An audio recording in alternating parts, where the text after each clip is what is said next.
ఛ! ప్రతిసారి ఇలా దొరికిపోతున్నామేట అవంతిక మనం. దొరికితే మాత్రం ఏం చేస్తాడు? ఈరోజు మిస్ అయి ఉండొచ్చు, కానీ డెలివరీ అయ్యేలోపు దాన్ని కడుపులో బిడ్డను చంపి తీరాల్సిందే.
ఓ పక్క దానికి నెలలు నిండిపోతున్నాయి, కానీ దాన్ని మనం ఏం చేయలేకపోతున్నాం.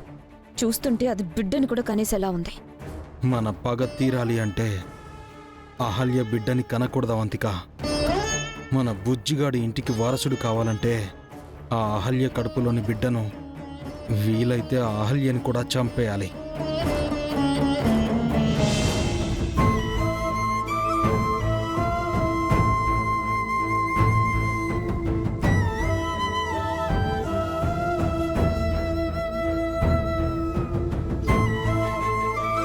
ఎక్కువగా ఆలోచించకు సుభద్ర. ఆలోచించి నీ ఆరోగ్యం పాడు చేసుకోకు. ఏంటండి, ఈ ఇంట్లో ఏం జరుగుతుందో నాకేం అర్థం కావడం లేదు. అంతా అయోమయంగా ఉంది. ఇంకొక పక్క అదితిని చూస్తే బాధగా ఉంది.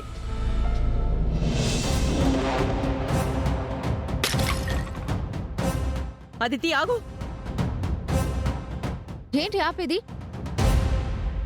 అహల్య కడుపులోని బిడ్డను చంపేస్తాను అన్నావు, దాన్ని ఆ ఇంట్లో నుంచి పంపిస్తాను అన్నావు, నాకు గౌతమ్కి పెళ్లి చేస్తానన్నావు. ఒక పక్కేమో దానికి నెలలు నిండుతున్నాయి, రేపో మాపో దానికి డెలివరీ అయ్యేలాగా ఉంది. నువ్వేం చేయలేకపోయావు. నీ వల్ల ఏమీ కాదు. కూల్ బేబీ, అది ఇంకా డెలివరీ కాలేదు కదా. డెలివరీ అయ్యేలోపే దాని కడుపులోని బిడ్డను పైకి పంపించేస్తాను. అహల్యను ఆ ఇంట్లోంచి బయటికి పంపించేస్తాను. నీకు గౌతమ్కి పెళ్లి చేస్తాను. నీకిచ్చిన మాట తప్పనదితే కాస్త ఓపిక పట్టు. డెలివరీ అయ్యేలోపు ఇదంతా జరిగిపోతుంది. నువ్వు ఏం చేస్తావో నాకు తెలియదు మామ్. అహల్యని చంపేస్తావో లేదా దాని కడుపులో బిడ్డను చంపేస్తావో నాకు తెలీదు. నాకు గౌతమ్ కావాలి, అంతే. నా మునిమనవుడు పుట్టగానే ఆ అహల్యని ఇంట్లో నుంచి గెంటేయాలి. కుదిరితే దాన్ని ఈ లోకం నుంచే పంపించేయాలి. అదితికి గౌతమ్కి పెళ్లి చేయాలి. అదే నా కళ్ళ ముందున్న లక్ష్యం.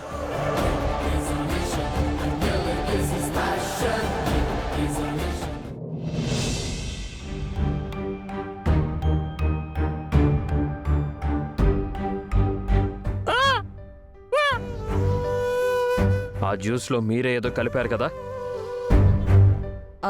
మేమెందుకు కలుపుతాంరా? మాకేంటి అవసరం? నువ్వేదో ఊహించుకొని మమ్మల్ని అనుకు. దీనికి మాకు సంబంధం లేదు.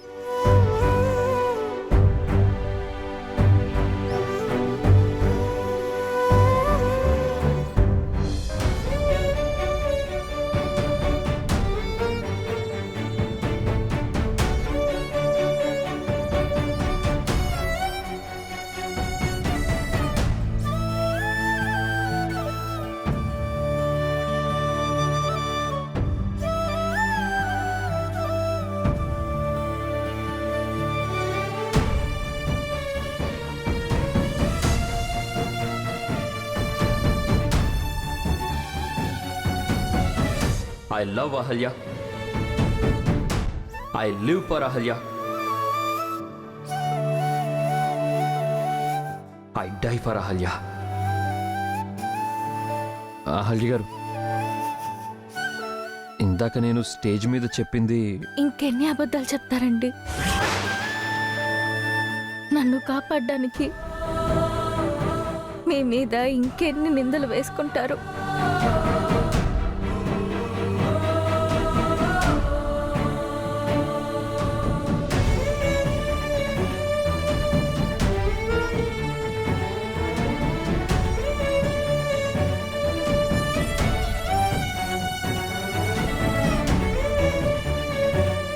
నన్ను క్షమించండి అహల్య గారు.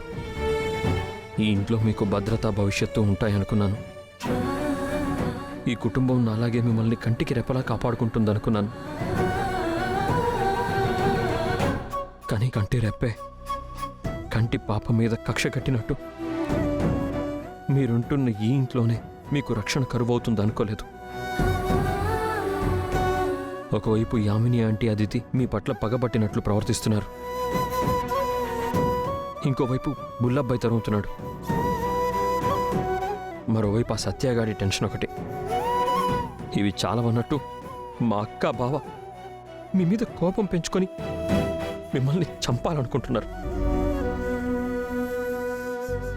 కడుపులో బిడ్డని మోస్తున్న మీరు ఈ సమయంలో ప్రశాంతంగా ఉండాలి.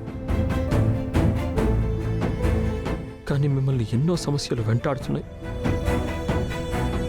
వీటన్నిటికీ దూరంగా ఉంచడానికి నేను ఎంతో ప్రయత్నిస్తున్నాను. కానీ నా వల్ల కావడం లేదండి. నన్ను క్షమించండి. కానీ నా ప్రాణం ఉన్నంత వరకు మిమ్మల్ని నేను కాపాడుకుంటాను. మీకు పుట్టబోయే బిడ్డకి ఏమీ కానివ్వను. ఇదంతా మీరు మెలకువలో ఉన్నప్పుడే చెప్పొచ్చు. కానీ చెప్తే మీరు మరింత టెన్షన్ అవుతారని చెప్పలేదు. అది నాకు ఇష్టం లేదు.